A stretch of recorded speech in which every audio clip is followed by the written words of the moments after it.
lequel on travaille beaucoup, qui est le projet. En gros, je vais parler d'un certain nombre de concepts qu'on manipule beaucoup dans le monde de l'entreprise, mais pas que. Je parle vraiment de l'entreprise au sens large, dans le sens d'entreprendre quelque chose. Je vais parler d'un certain nombre de concepts qui sont pas si faciles à manipuler, qui souvent s'entremêlent les uns les autres, et qui pourtant, quand on arrive bien à les distinguer, nous aident grandement à piloter l'organisation d'une aventure collective pour nous aider vraiment à bien se répartir le travail, à pas se marcher les uns sur les autres, à optimiser le plaisir aussi qu'on peut trouver dans le travail qu'on va faire.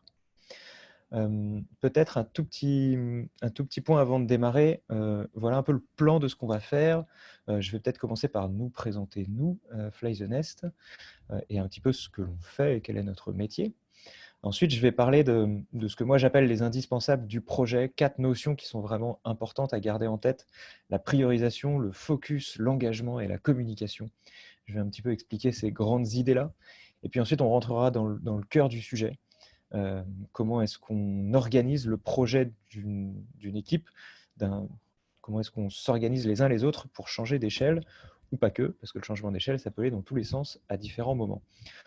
J'amènerai 2 grandes notions, ce qu'on appelle nous le run, c'est-à-dire l'activité du quotidien, et comment est-ce qu'on le pilote. Et la seconde chose, ce sera le build, qu'on appelle nous, chez nous, beaucoup le master plan, enfin en tout cas c'est l'outil qu'on utilise, et c'est là où on entendra beaucoup parler de roadmap. Et je ferai une petite ouverture sur la fin, pour parler de Covid versus projet.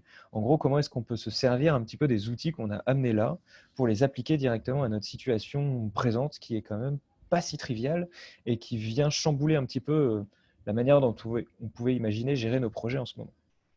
Donc voilà pour le plan. On va sans doute faire une présentation qui va durer 35-40 minutes, et puis on laissera la place pour des questions après, qui pourront se faire dans le chat directement, et je répondrai au fil de l'eau. Si vous avez des questions, n'hésitez quand même pas à les mettre directement dans le chat, je l'ai sous les yeux. Et donc du coup, si je vois que ça rentre dans le fil de ce que j'ai à dire, je le dirai à ce moment-là. Sinon, j'y répondrai à la fin de la présentation. Je vais peut-être commencer par Fly the Nest rapidement. Déjà, avant de présenter Fly the Nest, où il y a 3 personnes qui ont leur caméra, moi-même, Florence et Hugues, 3 cofondateurs de Fly the Nest, on est ravis de vous accueillir. Ça fait parmi en fait les premiers webinars qu'on fait vraiment. Ça fait 5 ans qu'on fait ce métier d'accompagnement, et pour autant, c'est la première fois qu'on profite de cette situation particulière du Covid pour faire des webinars et partager un petit peu tout ce que l'on sait. Donc on est très heureux de vous accueillir, toutes les personnes du Palace, et pas que, j'ai l'impression. Et donc, projet qui a été lancé là par Florence et Hugues, qui sont tous les deux à Nantes. Pour ma part, peut-être très rapidement, je suis au Vietnam actuellement, coincé avec ma femme parce qu'on n'a pas d'avion pour rentrer, mais on n'a pas à se plaindre, parce que même si on est confiné, on a l'avantage qu'il fasse beau, qu'il y ait des noix de coco, des mangues et la plage à côté. Pour revenir peut-être sur Fly the Nest, notre métier à nous, c'est d'accompagner des entrepreneurs et leurs équipes, on aime bien dire les deux en même temps, pour qu'ils réussissent leur changement d'échelle, finalement pour qu'ils réussissent leur vision, qu'ils réussissent à se mettre en accord avec l'environnement qui les entoure, l'environnement étant à la fois l'écosystème extérieur, l'univers dans lequel on est, ce qui se passe, nos clients, nos concurrents, notre marché, le monde au sens large et aujourd'hui qui prend beaucoup de sens, mais également l'environnement interne, c'est-à-dire qui est-ce qu'on est en tant que personne, qui est-ce qu'on est en tant que leader, en tant qu'entrepreneur, qui est-ce qu'on est en tant qu'équipe, quelles sont les personnes qui composent cette équipe, nos valeurs, notre identité. Et finalement, notre job à nous, c'est d'aider des équipes et leurs leaders à se mettre en accord avec cette identité et à construire une organisation, une dynamique collective qui soit vraiment la plus harmonieuse possible avec cette identité et cet environnement pour réussir sa vision de croissance. Croissance au sens large. Pour nous, la croissance n'est pas que celle des chiffres financiers, ça peut être typiquement la croissance de l'impact qu'on aime bien discuter aussi. On a quelques fondamentaux que j'aime bien rappeler pour démarrer. Fly the Nest, notre accompagnement se traduit en 3 grandes étapes qui ne sont pas vraiment séquentielles, qui se marchent un peu les unes sur les autres, mais qu'il est plus facile de penser comme séquentielles. La première, c'est une phase d'alignement, sur laquelle ce qu'on va faire, c'est pendant un temps court et intense, en général un séminaire, et on se pose actuellement la question de comment on va le faire sans pouvoir faire des séminaires. On va essayer de construire les outils qui nous semblent être les 3 piliers indispensables d'un collectif efficace et engagé. Le premier étant son identité, qui est souvent décrit par des outils comme la raison d'être et les valeurs. Le deuxième, c'est sa vision. Et le troisième, c'est son projet, son organisation et sa manière de piloter son travail. Ces 3 outils-là, c'est comme ça que vous voyez la succession de nos webinaires. Le premier a commencé sur la raison d'être, ensuite les valeurs, la vision qui était hier et le projet aujourd'hui qui est finalement la mise en mouvement de l'articulation de tout ça. On a cette première phase-là d'alignement qui consiste à poser ces 4 concepts, à les écrire, à les décrire dans l'organisation dans laquelle on est, qui s'enchaîne tout de suite avec une phase d'exécution où finalement on va tout mettre en œuvre autour de ces concepts-là pour faire en sorte que l'organisation avance et travaille et passe une étape. Notre but, pour ceux qui étaient là hier, ça sera d'atteindre dans cette itération d'exécution la vision court terme qu'on s'était fixée. Et la 3e étape, qui est en fait en continu, que nous on appelle leadership, qui consiste finalement à essayer de faire monter l'ensemble de l'organisation, pas que les leaders, mais évidemment les leaders aussi, en compréhension un peu fine de ce que veulent dire ces outils pour l'organisation et pour eux. Le but étant que finalement on puisse itérer. On voit ici qu'il y a 3 points sur ce triangle-là, alignement, exécution, leadership. En fait, c'est une boucle, c'est une spirale, on pourrait dire. Après avoir s'être aligné sur ces outils-là, avoir exécuté pendant quelques mois, souvent des itérations autour de 6 mois, avoir travaillé son leadership et réfléchi à ces concepts, et on va pouvoir rentrer dans une nouvelle phase d'alignement qui consistera à venir questionner ces outils qu'on avait posés il y a quelques mois, les faire évoluer, parce que finalement, les Chinois le disent, la sagesse, c'est la compréhension de soi-même. Et en fait, ça prend du temps, une vie, d'après beaucoup de gens. Et donc, ce qu'on va faire, c'est mettre en place un système d'itération pour continuer à s'améliorer, continuer à se comprendre et à affiner ces outils qui servent à décrire l'organisation et donc à la rendre performante dans son exécution. Ce sont des programmes qui durent en général de 6 à 8 mois en fonction de la taille de l'organisation et de son niveau de maturité sur toutes ces questions. Trêve de discussion autour de l'accompagnement. On va rentrer un petit peu dans le vif du sujet aujourd'hui.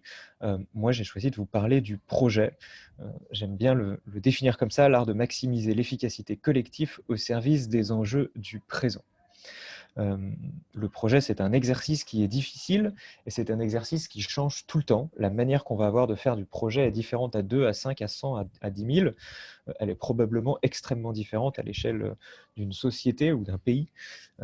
Et pour autant, il y a certains fondamentaux qui sont les mêmes, qui restent là et qu'il faut bien comprendre et qui, quand ils sont bien pensés, quelle que soit la taille, on trouvera des moyens pour réussir à la mettre en œuvre. Je vais commencer par ça. Je suis plus dessus, voilà. Je vais commencer par ça, par les indispensables du pilotage projet. C'est à mon sens probablement l'une des choses les plus importantes, l'un des slides les plus importants que j'ai envie de vous donner pendant cette présentation. C'est pour nous les quelques éléments qui font qu'on réussit dans tous les cas à faire avancer son projet. Et ces 3 idées qui sont importantes à penser, le focus, la priorité, l'engagement. Et il y a un petit 4e que j'avais mis dans mon titre, mais que vous ne voyez pas là, qui est la communication de tout ça. J'en parlerai juste en sous-titre. Le premier, c'est cette notion de focus, cette notion d'enjeu qu'on peut avoir. Comment est-ce qu'on fait pour comprendre précisément le focus d'une organisation ? Quand on mène une entreprise ou quand on mène un projet, on a souvent une difficulté particulière qui vient, en tout cas moi c'est celle que j'ai rencontrée dans mes projets entrepreneuriaux, c'est qu'on a une liberté infinie de ce qu'on peut faire. On a le choix absolu de ce qu'on doit construire, ce sur quoi on va bosser, où est-ce qu'on peut aller. Et tant qu'on n'a pas de chef ou d'investisseurs qui nous disent exactement « il faut faire ça », il va falloir choisir dans l'ensemble de cet univers des possibles. Et finalement, ce choix, c'est une question qui est très très difficile. Il y a quelque chose qui peut nous aider grandement dans ce choix, et c'est cette notion de focus que j'aime bien vraiment expliciter. Ceux qui étaient là hier, on parlait dans la vision, la manière de faire de la vision, de la découper en 3 termes, une vision long terme qui décrit vraiment une ambition, un rêve, quelque chose qui est très très loin, un phare dans la nuit, la target, quand si on traverserait l'océan, on dirait que ce serait à l'autre côté de l'océan. Une vision moyen terme qui décrit plus une stratégie, des grandes milestones sur le chemin. On sait qu'on va s'arrêter sur telle île et telle île. Et puis la vision court terme, qui, elle, est beaucoup plus ancrée dans le réel, qui est beaucoup plus présente, et qui décrit exactement le focus, c'est-à-dire la synthèse des enjeux les plus prioritaires. Je vais détailler un petit peu ça. Le court terme décrit la synthèse des enjeux les plus prioritaires. Si on se reprend cette métaphore du navire qui doit traverser l'océan, avant qu'on démarre, on va certainement avoir un ensemble d'enjeux qui vont être financés, peut-être sa traversée, recruter son équipage, trouver le bateau, se préparer sur le bateau, ramener les vivres, etc. Un ensemble d'enjeux qui pourrait sans doute se synthétiser sous un chapeau comme le navire est prêt à embarquer, l'équipage est confiant quant à la capacité à traverser l'océan. C'est évidemment assez simple à faire quand on est en train de prendre un sujet comme ça. C'est beaucoup plus difficile de trouver quel est le focus quand on est au beau milieu de l'océan, que ça fait 15 jours qu'on a quitté une île et qu'on n'est pas sur la prochaine île avant 3 semaines, et qu'on est au milieu d'une tempête. À ce moment-là, trouver l'enjeu, c'est souvent beaucoup plus difficile. Pour autant, il y a des questions assez simples qui permettent de penser ces enjeux. Et des questions moi, la question que je préfère particulièrement, que je pose souvent aux entrepreneurs, c'est qu'est-ce qui te tient éveillé la nuit? Une question très très simple, mais qui pourtant en général résonne chez beaucoup. Quand on se réveille la nuit et qu'on fait une petite demi-heure d'insomnie, c'est quoi les questions qui viennent polluer l'esprit? C'est quoi les petits sujets d'inquiétude? Les enjeux, c'est souvent ça. C'est des problématiques qu'on a devant nous et qu'on ne sait pas encore exactement comment est-ce qu'on va y répondre. Ou si on pense savoir comment est-ce qu'il va répondre, on ne sait pas si on va y arriver. Ça, c'est exactement une bonne manière de penser ces enjeux. Des enjeux, on en a évidemment plein. Et si je prends le cas le plus classique peut-être de ce qu'on accompagne nous, je dirais une start-up d'une vingtaine de personnes qui est en pleine croissance, ces enjeux sont souvent la capacité à bien servir ses clients, ou alors la capacité à développer des nouvelles fonctionnalités qui sont très attendues des clients, le recrutement, peut-être d'une équipe qui va s'occuper des clients a posteriori, un customer success qui est en pleine construction, peut-être une levée de fonds qui est là, un ensemble d'enjeux qu'on va avoir en même temps, et ce n'est pas toujours facile de trouver quel est le chapeau. Là, c'est quelque chose qui est vraiment, vraiment important à penser. Trouver ces enjeux, c'est un exercice qui est évidemment complexe et qui nécessite l'ensemble du collectif. C'est une très bonne chose pour sentir son enjeu présent dans une organisation que de poser la question à tout le monde, d'après toi, quel est le principal enjeu de la boîte? Il y a une autre astuce qui permet de l'obtenir par des gens qui ont moins l'habitude de réfléchir à de la stratégie, peut-être dans vos équipes. Une autre question à se poser, c'est, d'après toi, qu'est-ce qui te ferait ouvrir le champagne dans quelques mois? Une description du succès. Et puis ensuite, qu'est-ce qui fait, tu penses, qu'on pourrait ne pas y arriver? Et ça peut donner un ensemble de problématiques qui vont naître et qui vont pouvoir aider le leader à comprendre quel est l'enjeu du moment. Quels sont les enjeux et donc quel est le chapeau? Une fois qu'on a une liste d'enjeux, en général, on va essayer de les regrouper sous un seul et même chapeau, essayer de voir quel est le point commun à l'ensemble de ces enjeux-là.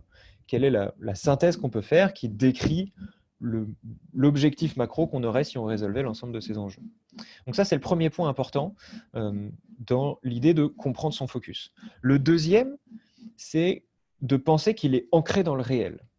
On a tendance, souvent quand on fait de la stratégie, à penser un peu large, un peu métaphysique, et on oublie souvent de se mettre les pieds dans la glaise, de se regarder vraiment qu'est-ce qui se passe concrètement dans le day-to-day, dans l'activité, dans le travail du quotidien.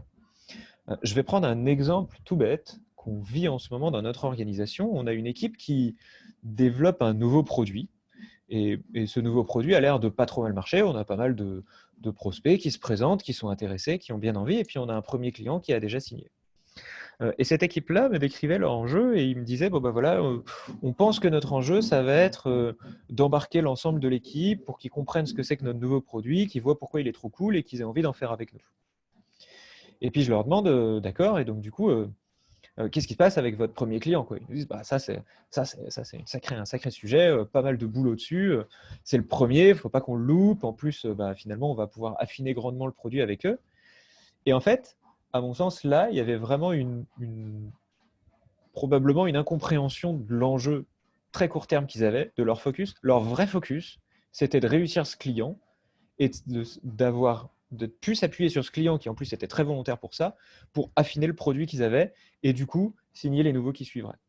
Et effectivement, embarquer le reste de l'organisation Fly the Nest pour comprendre l'intérêt de ce produit-là et tout, c'est quelque chose d'important à faire. Mais beaucoup moins que celui de réussir ce tout premier client. Et en fait, en réfléchissant un peu sur le sujet, ils ont reformulé leur vision court terme, leur focus, en ce premier client est extrêmement satisfait, ses retours nous permettent de bien vendre ce nouveau produit sur lequel on a pu itérer. Et ça, c'est la deuxième chose importante dans le focus. Le focus, il est ancré dans le réel, il est ancré dans ce qui se passe dans le quotidien. Il est ancré dans l'équipe qu'on a aujourd'hui, sa forme, ses personnes. Il est ancré dans les clients qu'on a en ce moment. Où est-ce qu'on en est dans l'exécution avec eux? Il est ancré dans les prospects qu'on a. Il est ancré dans nos chiffres du moment. Donc, il est vraiment ancré dans une réalité, celle d'aujourd'hui. Et donc, on ne peut pas vraiment penser son focus uniquement sur son rêve de demain. Et enfin, la dernière manière de penser son focus, et là je vais rajouter quelque chose d'un peu plus théorique, c'est qu'il décrit la vérification d'une hypothèse. Qu'est-ce que je veux dire par là? Ça, c'est quelque chose qui se prend de l'agile, et qui est assez important. En agilité, on a tendance souvent à se dire qu'on ne sait pas trop si on va atteindre son objectif. On espère qu'on va l'atteindre. Et donc, ce qu'on fait, c'est qu'on itère par petits pas, et donc on se donne des tranches de temps assez courtes, pour essayer de voir si dans cette tranche de temps, on arrive à aller sur le chemin de notre objectif. Et si jamais au bout d'un certain nombre de petites tranches de temps, on se rend compte qu'on n'y arrive pas du tout, ça voudrait dire que la stratégie qu'on avait imaginée, en tout cas cet enjeu premier qu'on souhaitait résoudre, on ne va peut-être pas y arriver. Et donc, il faut totalement itérer notre stratégie, faire évoluer la stratégie. Si je reprends l'exemple du navire, qui était relativement simple, notre objectif étant de traverser l'océan, c'est notre rêve, notre vision long terme. Notre vision court terme, c'est donc d'avoir un navire qui est prêt à embarquer avec une équipe engagée, qui se sent confiante dans la capacité à traverser l'océan. Si on n'obtient pas ça, on n'ira pas de toute façon de l'autre côté. Et pour aller de l'autre côté de l'océan, il faudra probablement trouver une autre méthode.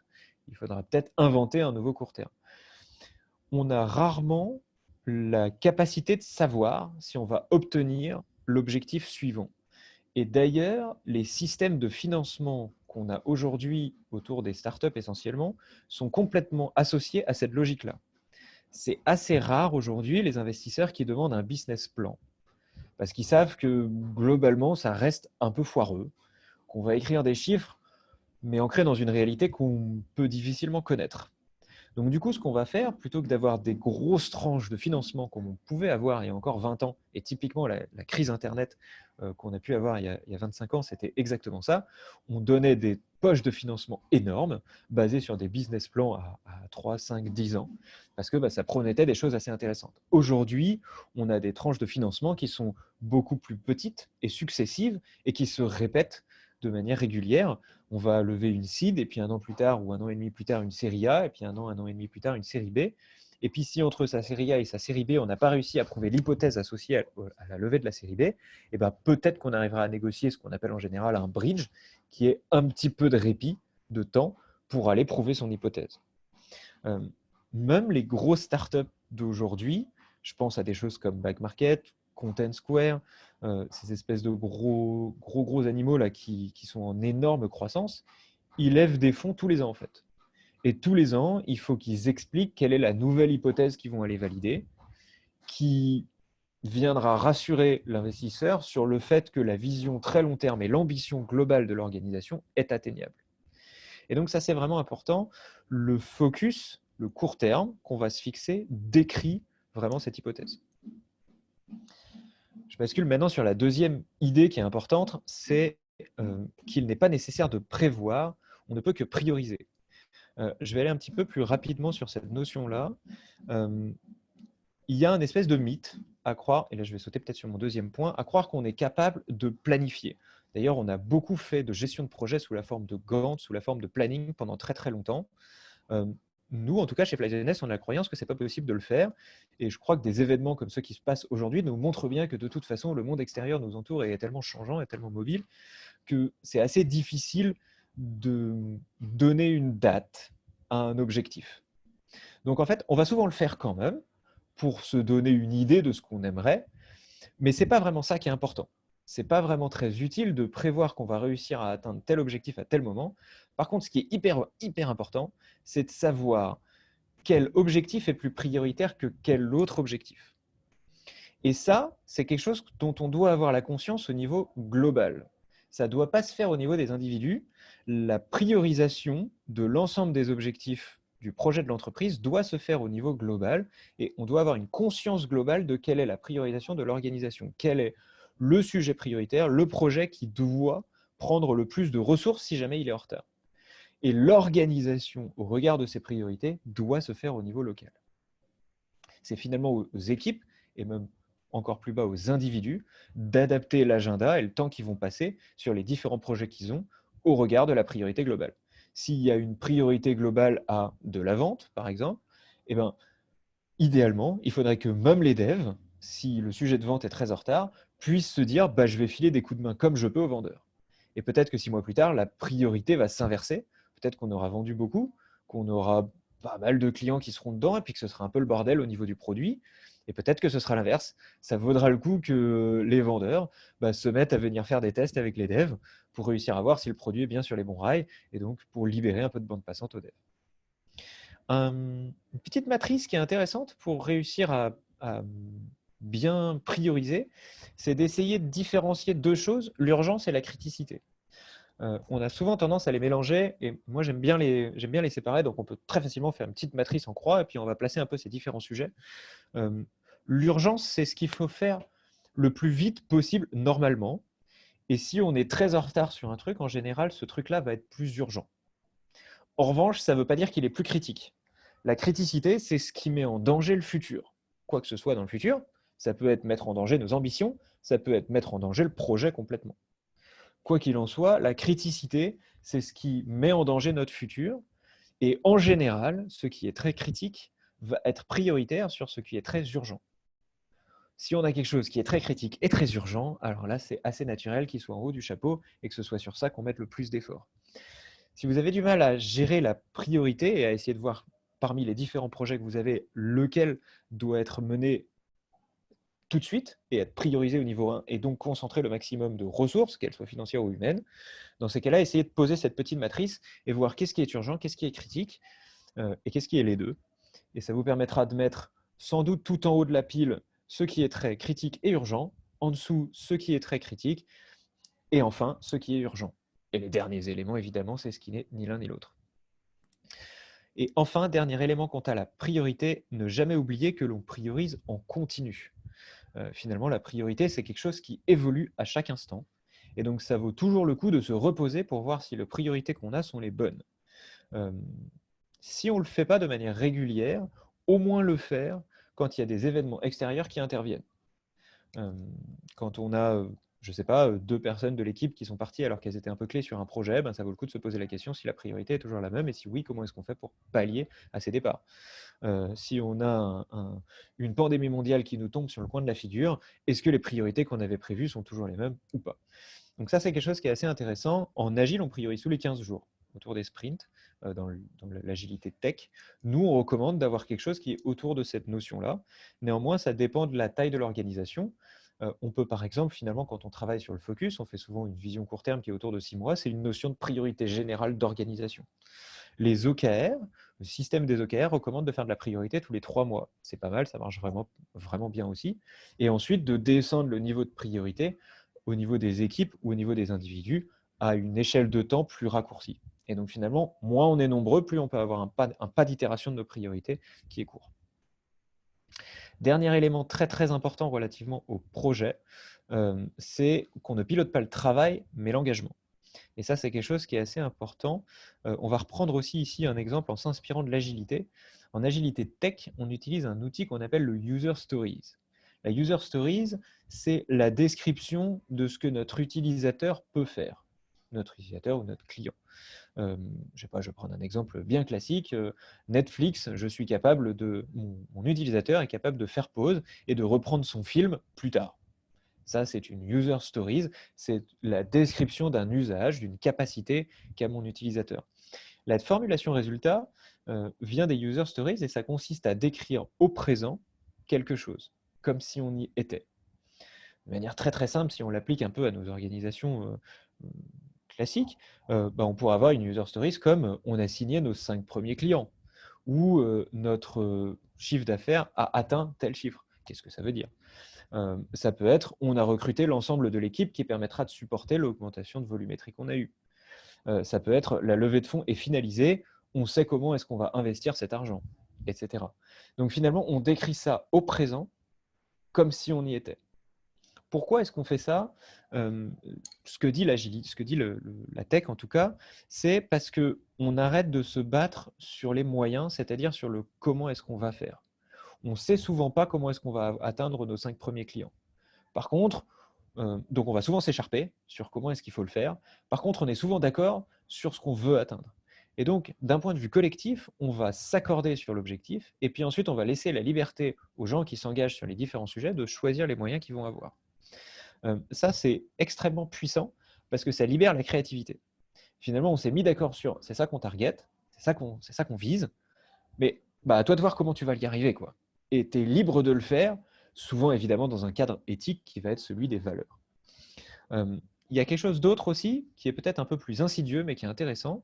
La formulation résultat, ça décrit quelque chose comme si on était, et donc c'est naturellement désirable.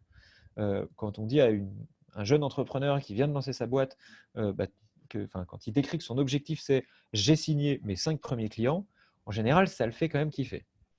C'est très désirable, et donc ce qui est désirable génère naturellement de l'énergie. Alors que il faut que je mette en place mon pipeline, que je fasse un ensemble de call cold pour essayer de signer ces 5 premiers clients, c'est du travail, et le travail, c'est naturel, ça ne nous fait pas kiffer et ça démotive. Donc, c'est une petite astuce aussi très psychologique que de formaliser ses objectifs sous la forme de résultats. Ça permet aussi de générer de la motivation très naturellement. Pardon, il y a quelqu'un qui intervient. Hop. Ok. Je reprends du coup. Le dernier, c'est aussi de se donner l'idée de s'accorder sur quelque chose d'assez important. On va de moins en moins, à partir du moment où on formule les choses en résultat, piloter le travail des gens, on va plutôt challenger l'engagement.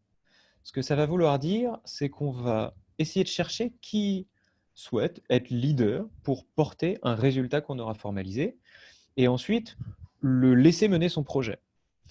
Et ce qu'on va plutôt faire en tant que leader d'une organisation, c'est essayer de sentir si l'engagement de cette personne est un engagement réel. Est-ce qu'elle est vraiment motivée pour atteindre cet objectif? Est-ce qu'elle a les moyens d'atteindre ces objectifs? Est-ce qu'elle n'est pas en train de serrer les fesses à l'idée qu'elle va complètement se planter ou qu'elle met en danger quelque chose? Est-ce qu'elle est toujours engagée alors que ça fait 4 mois qu'elle était sur le sujet et que peut-être qu'il y a un environnement qui a évolué?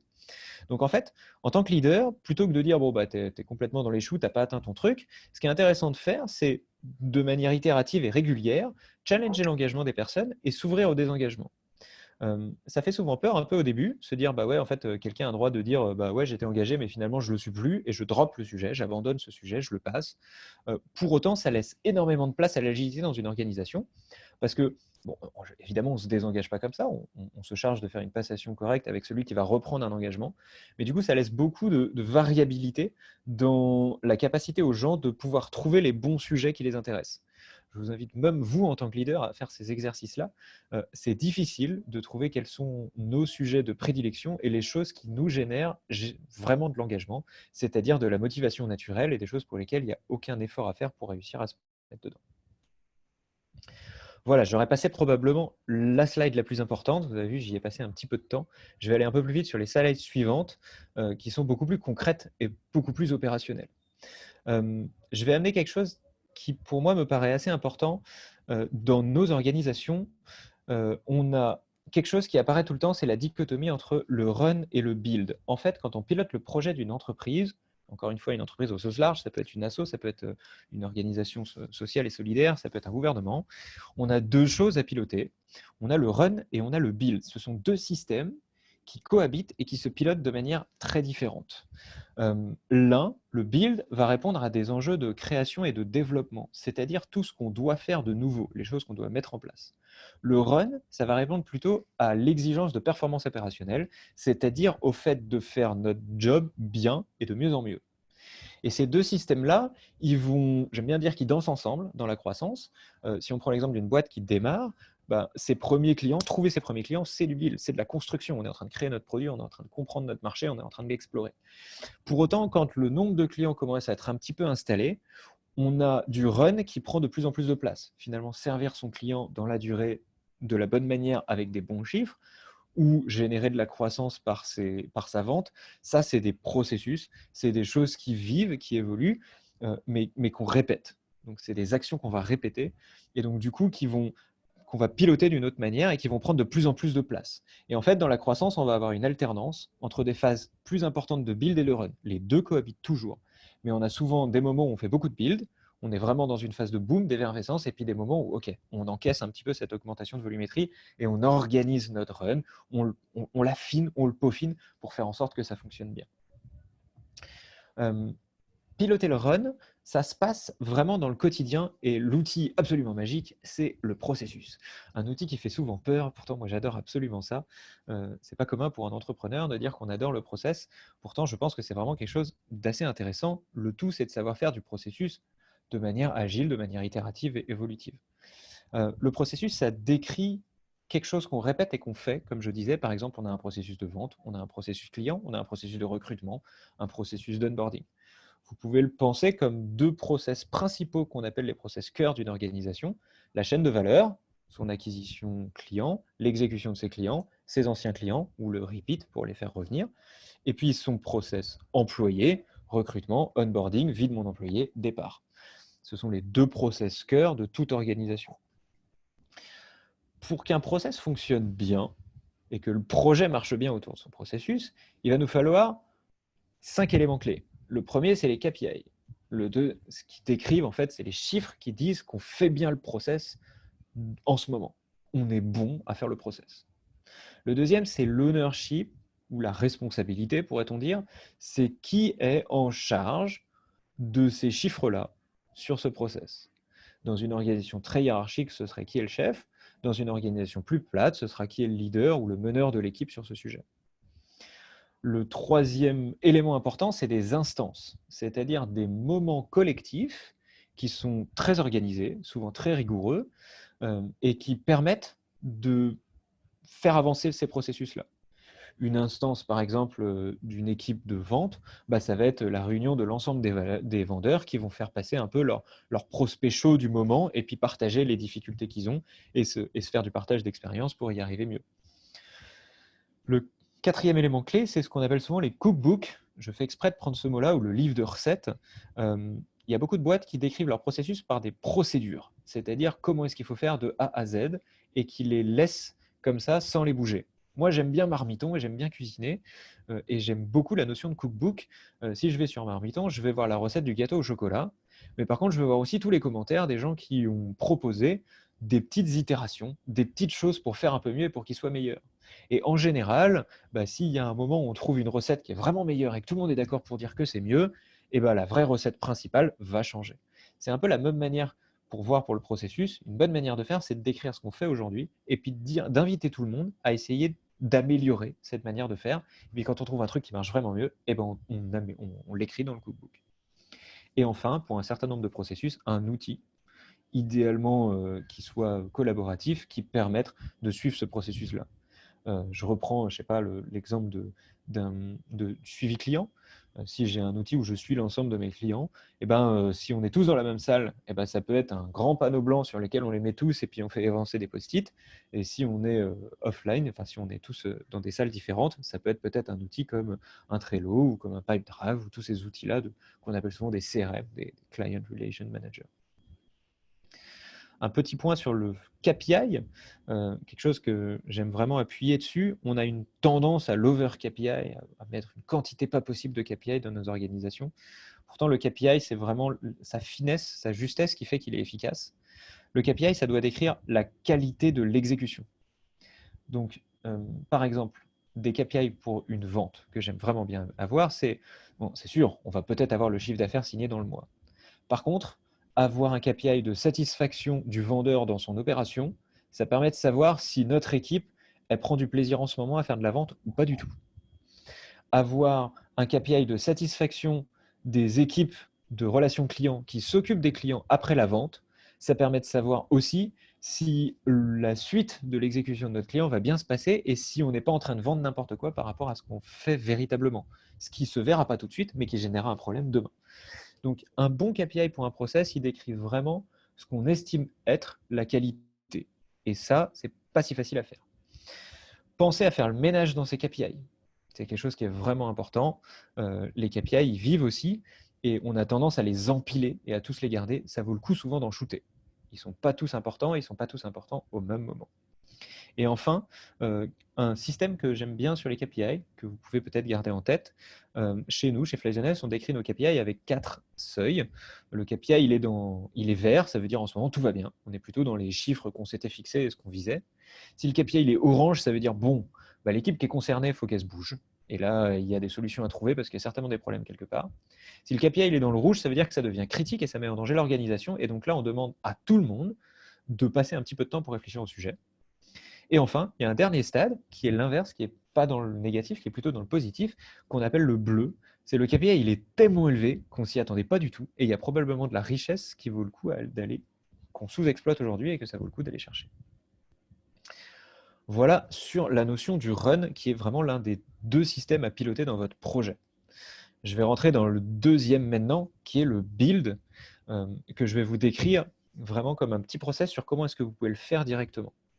Il y a 4 étapes que je vais vous décrire comme des résultats, naturellement, qui vont être les suivantes. Le premier, c'est les axes sont listés et ils décrivent la réalité des projets de l'organisation, c'est-à-dire une succession de projets qui sont tous là, et c'est tous les projets qui sont en œuvre dans l'orga en ce moment. Deuxième, c'est les axes sont objectivés, c'est-à-dire on sait ce qu'on vise sur chacun de ces axes, et ces objectifs sont alignés avec la vision court terme, c'est-à-dire avec notre focus. Si notre focus, c'était que notre bateau soit prêt à partir et que l'équipage soit engagé, eh ben, le financement, c'était on a eu assez d'argent pour louer le bateau et acheter l'ensemble des vivres. L'ensemble des vivres sont stockés et elles vont être bonnes elles sont non périssables, elles vont être bonnes pour toute la durée. On a recruté l'ensemble de l'équipe, tout le monde connaît son job et tout le monde sait comment le faire. On a établi le plan et l'ensemble du chemin qu'on va mener. 4 sous-objectifs, 4 projets qui sont à mener et qui ont chacun un objectif aligné avec notre focus. Enfin, la troisième étape, les roadmaps des projets sont décrites en une succession de résultats.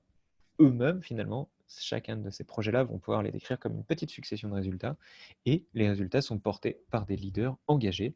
Ce qu'on appelle leader ici, ça peut donc être n'importe qui dans l'organisation, mais c'est quelqu'un qui a décidé de s'engager à porter ce résultat et à l'atteindre.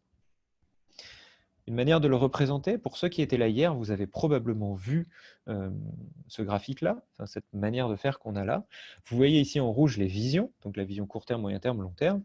En bleu, les axes stratégiques. C'est ça l'ensemble des projets. Si vous êtes une équipe de 10, une bonne manière de le faire, c'est de donner 5-6 post-it à tout le monde et de dire à tout le monde d'écrire sur ces 5-6 post-it quels sont les projets du moment. Et ensuite, vous les posez tous sur un mur et puis vous les regroupez par grand paquet logique. Une fois que vous avez vos axes, il faut les prioriser. Et il faut les prioriser par rapport à la vision court terme qu'on a écrite. Au regard de cette vision court terme, quel est l'axe le plus prioritaire? Quel est le second le plus prioritaire?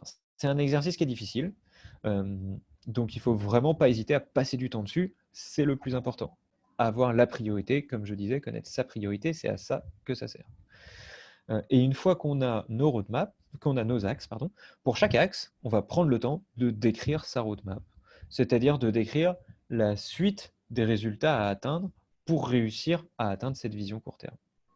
Et donc, en fait, on va prendre un axe, par exemple, je ne sais pas, dans une organisation, je peux prendre Flyzoness en ce moment, on a évidemment un axe acquisition client. Comment est-ce qu'on fait pour atteindre nos clients?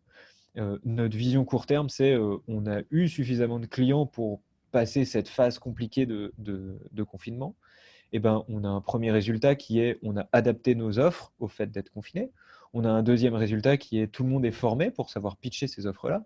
Et puis on a un troisième résultat qui est on a eu les premiers retours de nos prospects qui permettent d'itérer sur l'évolution de nos produits. Et le dernier résultat, c'est celui qu'on avait, on a signé assez de nouveaux clients pour passer cette étape de confinement. Et donc, je vais les décrire les unes après les autres, ces petits résultats-là, et je vais les mettre et ça va construire ma roadmap. Ça, c'est un exercice qui prend, quand nous on le fait, quand on le fait en off-site, ça prend une grosse journée pour une équipe jusqu'à à peu près 15 personnes.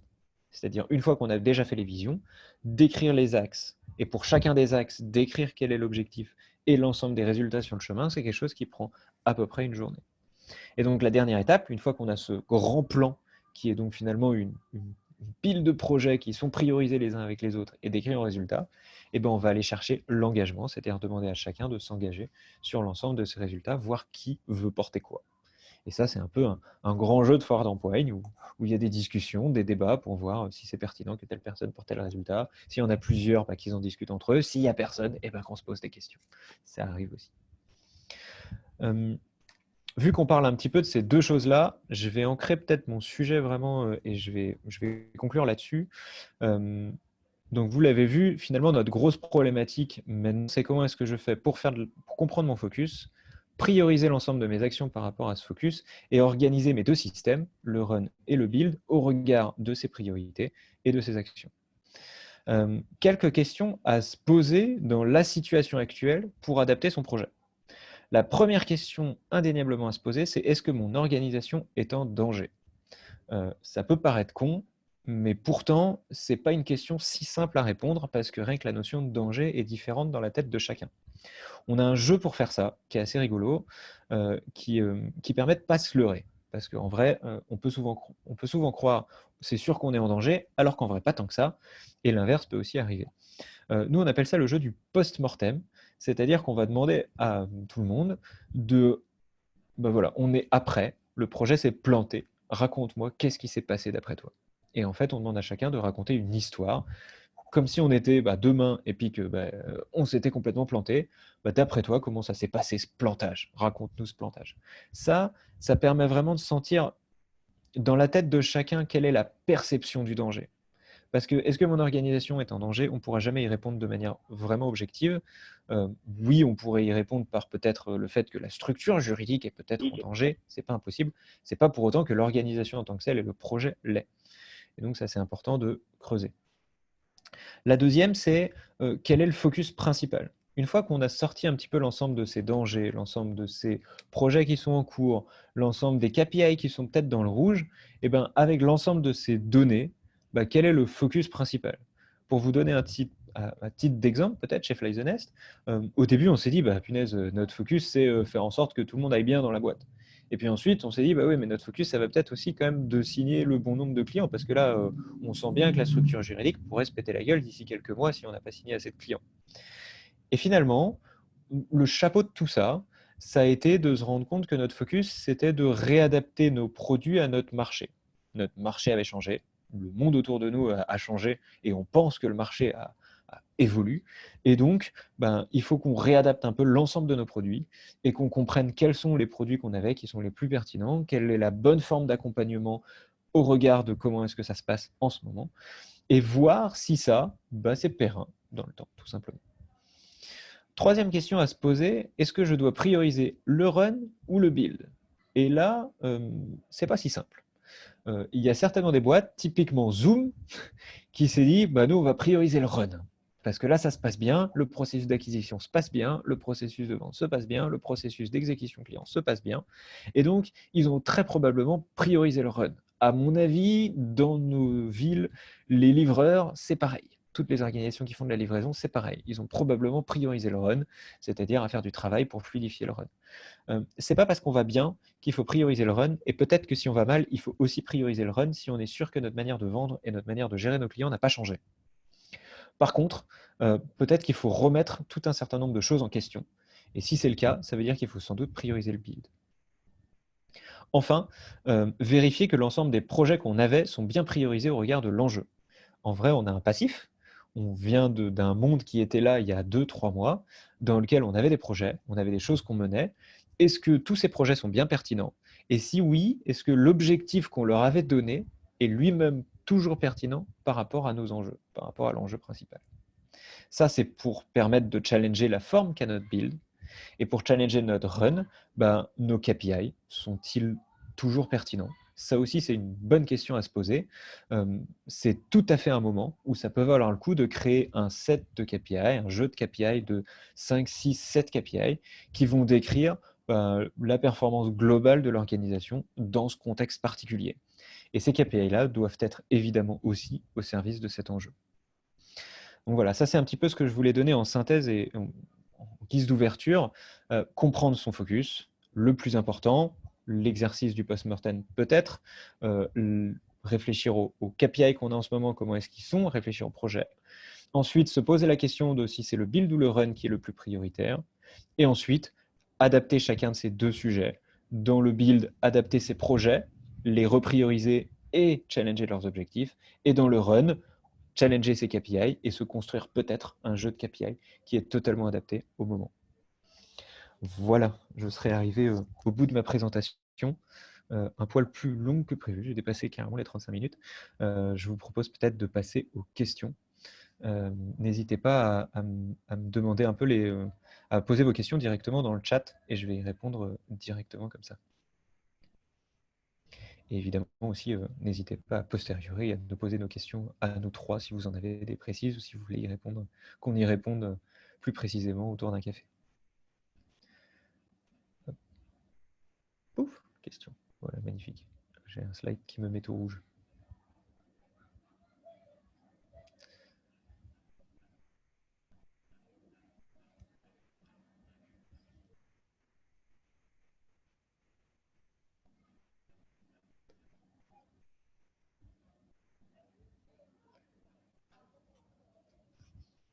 N'hésitez pas. Est-ce que je suis en train de me dire, je ne sais pas si vous savez comment vous servir du chat. Puis j'allais me dire, il faut peut-être que je vous le dise, mais je ne sais pas non plus. Merci beaucoup, Hélène.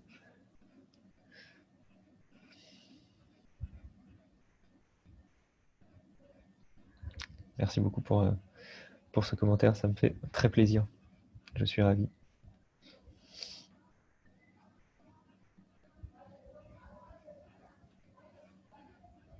N'hésitez pas non plus si vous posez des questions très contextuelles.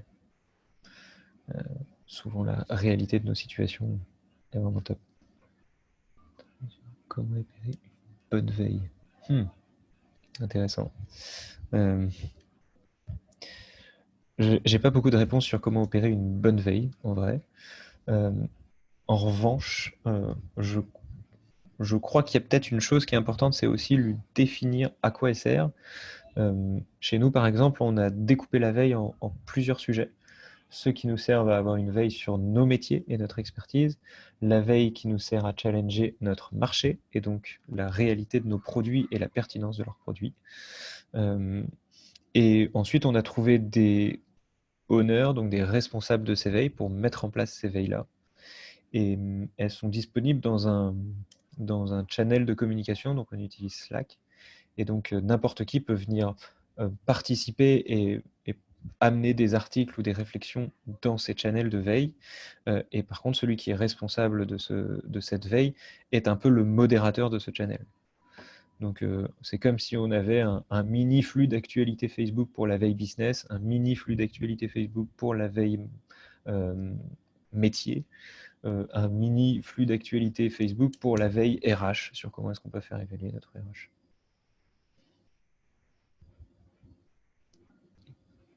Dernier point.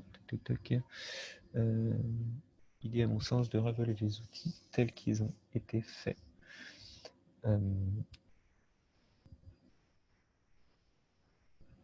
Oui. Je crois que j'ai utilisé le mot agilité de temps en temps. On me fait souvent la remarque que je l'utilise un peu trop. Indéniablement, tout ce qu'on fait se base sur les fondamentaux de l'agilité. La théorie des petits pas, la théorie de l'itération, la théorie du questionnement de l'atteinte du résultat, la formalisation du résultat, l'engagement et non pas le contrôle. Et évidemment, tout ça n'est qu'un énorme sujet collectif. Par contre, on ne parle pas souvent d'engagement collectif. On parlera de motivation collective à une vision et d'engagement individuel à un résultat. On a la croyance chez Fly the Nest que plusieurs porteurs égale pas de porteurs. Et donc, on a toujours plutôt tendance à construire des équipes autour d'un sujet qui ont toujours un leader attitré, qui est unique et identifié, quitte à ce que ça passe, et que par contre, tout le monde puisse prendre tout un tas de petits sujets d'ownership et donc être leader d'un ensemble de sujets.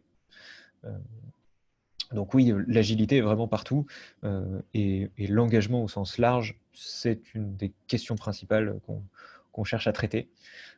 Et d'ailleurs, on a la croyance que le projet, s'il vise l'efficacité collective pour résoudre ses enjeux et son focus, c'est l'engagement général d'une organisation et d'une équipe qui permet cette efficacité.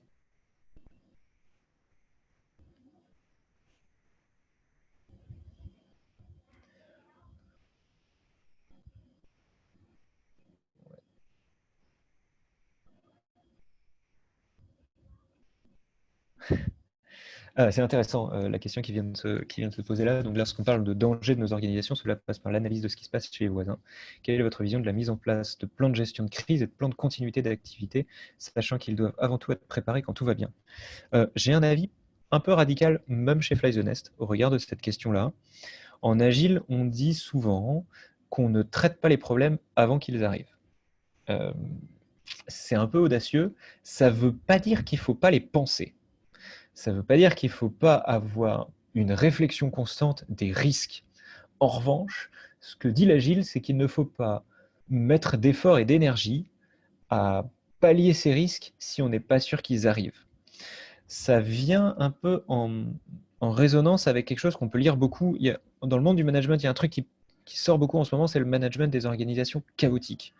Ça consiste à dire qu'on vit dans un monde chaotique, qu'il est difficilement contrôlable, et que ce qu'il faut plutôt essayer de faire, c'est mettre en place des organisations qui savent répondre au chaos.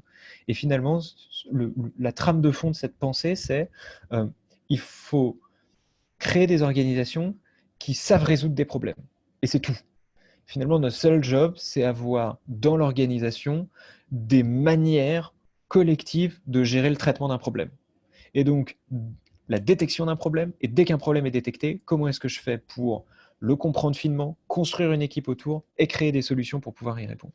Donc, pour moi, je suis jamais très favorable à mettre beaucoup d'énergie dans un plan de gestion de crise ou un plan de continuité d'activité avant. Par contre, je suis extrêmement favorable à déclencher un travail collectif majeur quand une crise importante arrive. Et ça, dire elle arrive, c'est compliqué. Finalement, trouver le bon moment pour le faire, c'est aussi un exercice de leadership. Ah oui, non, bien sûr. Encore une fois, c'est ce que je disais. Ça ne veut pas dire qu'il ne faut pas y penser. Il faut penser les risques. Il faut analyser les risques. Il faut se questionner sur les risques. Par contre, il faut éviter de mettre en place trop de choses, trop de logistique, trop d'organisation ou trop d'outils pour certains risques, parce que ce n'est pas toujours exactement eux qui arrivent. Ou des fois, la manifestation d'un risque qu'on avait anticipé va se faire d'une manière un peu différente et donc la solution à apporter peut être un peu différente. Donc oui, on se prépare. Et d'ailleurs, ce que font les pompiers et le SAMU, ce qu'ils font vraiment très bien, c'est savoir gérer dans une situation d'urgence un problème. Et ça, ils s'y préparent tout le temps. Et ça, c'est un petit peu de l'organisation chaotique. Quand ils arrivent sur un endroit, bon, bah, ils ne pouvaient pas vraiment s'y atteindre, quoi, à l'incendie de Notre-Dame et comment la gueule qu'aurait le toit et comment ça allait se passer, cet incendie, ils ne pouvaient vraiment pas se préparer.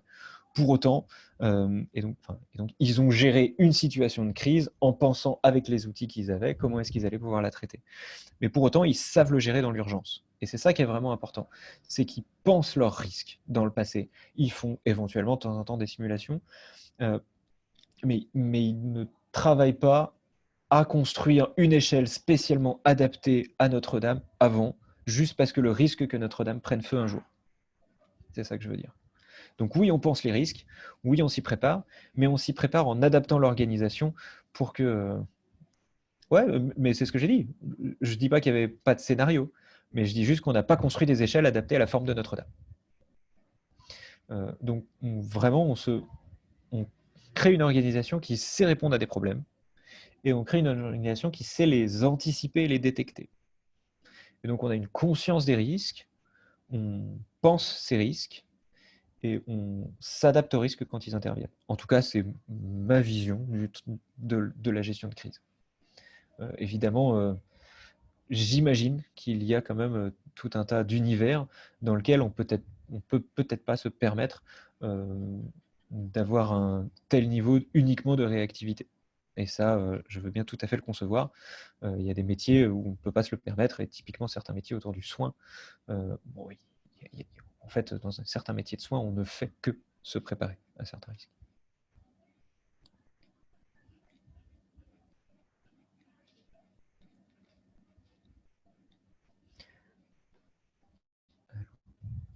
n'hésitez pas à peut-être prendre encore une ou deux questions.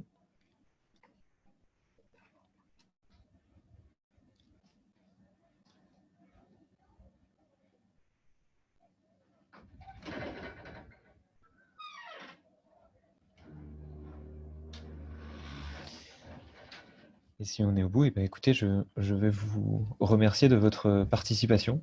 Pour moi, c'était la première fois que je faisais un webinaire en ligne comme ça. Juste peut-être un petit rappel, on a encore un webinaire qui se passe lundi prochain, qui sera autour de l'entreprise à mission et des choses comme le paiement en conscience. Donc peut-être une ouverture autour de ces notions d'entreprise à mission et à raison d'être. Merci beaucoup à vous de votre présence. N'hésitez pas à nous contacter par mail si vous voulez qu'on en discute plus en direct, peut-être plus concrètement appliqué à vos organisations à vous.